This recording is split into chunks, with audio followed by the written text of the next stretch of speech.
राजा शिवाजी या चित्रपटाचा teaser release झाला आहे. सुरुवात करूया चित्रपटाच्या स्टारकास्ट पासून. छत्रपती शिवाजी महाराजांच्या भूमिकेमध्ये असणार आहेत रितेश देशमुख, जेनिलिया या सईबाई राणीसाहेब यांच्या भूमिकेमध्ये असणार आहेत, भाग्यश्री पटवर्धन या जिजाऊ आऊसाहेब यांच्या भूमिकेमध्ये असणार आहेत, अभिषेक बच्चन हे संभाजीराजे शहाजीराजे भोसले यांच्या भूमिकेमध्ये म्हणजे छत्रपती शिवाजी महाराजांचे मोठे बंधू, सख्खे मोठे बंधू यांच्या भूमिकेमध्ये पाहायला भेटणार आहेत. संजय दत्त हे अफजल खानाच्या भूमिकेमध्ये पाहायला भेटणार आहेत. त्याचबरोबर विद्या बालन हे अली आदिलशाहीच्या आईच्या भूमिकेमध्ये पाहायला भेटणार आहेत. महेश मांजरेकर हे लखोजीराजे जाधव यांच्या भूमिकेमध्ये, त्याचबरोबर सलमान खान जीवा माला यांच्या भूमिकेमध्ये त्यांचा स्पेशल अपीअरन्स असणार आहे. याच्या व्यतिरिक्त फरदीन खान तुम्हाला पाहायला भेटणार आहेत, सचिन खेडेकर पाहायला भेटणार आहेत, जितेंद्र जोशी असणार आहेत, अमोल गुप्ते असणार आहेत, बमन इराणी असणार आहेत. अशी खूप तगडी स्टारकास्ट तुम्हाला राजा शिवाजी या चित्रपटामध्ये पाहायला भेटणार. आजपर्यंत ज्या मराठी चित्रपटामधून छत्रपती शिवाजी महाराजांचा इतिहास मांडला ते चित्रपट काही लोकांना खूप जास्त आवडले, त्यातले काही चित्रपट काही लोकांना नाही आवडले, काही लोकांना ठीकठाक वाटले, काही लोकांना अजिबातच नाही आवडले. आता या सगळ्या गोष्टीमध्ये एक गोष्ट मात्र कॉमन होती,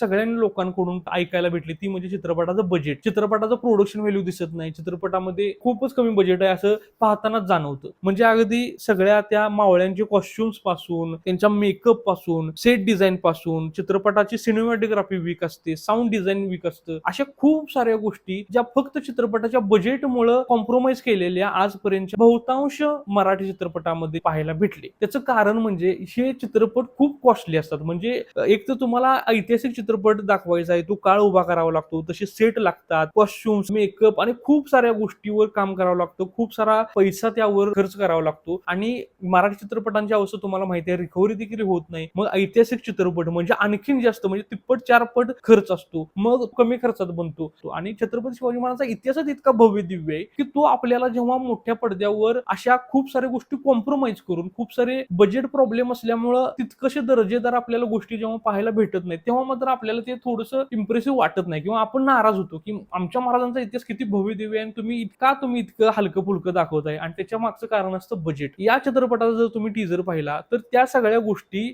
जास्त प्रमाणात कव्हर केलीत. मी असं नाही म्हणणार की बाहुबली किंवा इतर जे काही साऊथचे आणि हिंदीचे चित्रपट त्यामधले जे काही व्हीएफएक्स असतात, त्यामधले जे काही वॉर सिक्वेन्स असतात, तितके चांगले या चित्रपटामध्ये व्हीएफएक्स टीजर मध्ये पाहायला भेटतात हे मी नाही म्हणणार. परंतु जितके दिसतायत ना त्यासाठी सुद्धा खूप खर्च असतो. जी काही स्टारकास्ट मी तुम्हाला सांगितली, इतकी मोठी स्टारकास्ट घेणं एक तर चित्रपटामध्ये, त्याचबरोबर या सगळ्या गोष्टीवर खर्च करणं. परंतु टीजर पाहिल्यानंतर जे काही आपल्याला दिसतं ते इंडियातलं बेस्ट जरी नसलं तरी आजपर्यंत तुम्ही जे काही ऐतिहासिक मराठी चित्रपट पाहिले त्यापेक्षा खूप बेटर लेवलचं मात्र ते पाहायला भेटते. चित्रपटातली आणखीन एक महत्वाची गोष्ट म्हणजे चित्रपटाचं म्युझिक. आदिपुरुष या चित्रपटामध्ये एकमेव गोष्ट मला आवडली होती ते म्हणजे चित्रपटातले सॉन्ग, कारण ते अजय अतुल यांनी केलेले. राजा शिवाजी या चित्रपटामधले सॉन्ग देखील अजय अतुल यांनीच केले. टीजर मध्ये तुम्हाला एक गाणं, त्याची एक झलक ऐकायला भेटते. जेव्हा या चित्रपटाची गाणी हळूहळू रिलीज व्हायला सुरू होतील, अजय अतुलचं म्युझिक ऐकायला मी उत्सुक आहे. त्याचबरोबर चित्रपटाचा बॅकग्राऊंड स्कोर ज्यांनी केलाय ते म्हणजे जॉन स्टुअर्ट इडुरी यांनी देखील याआधी खूप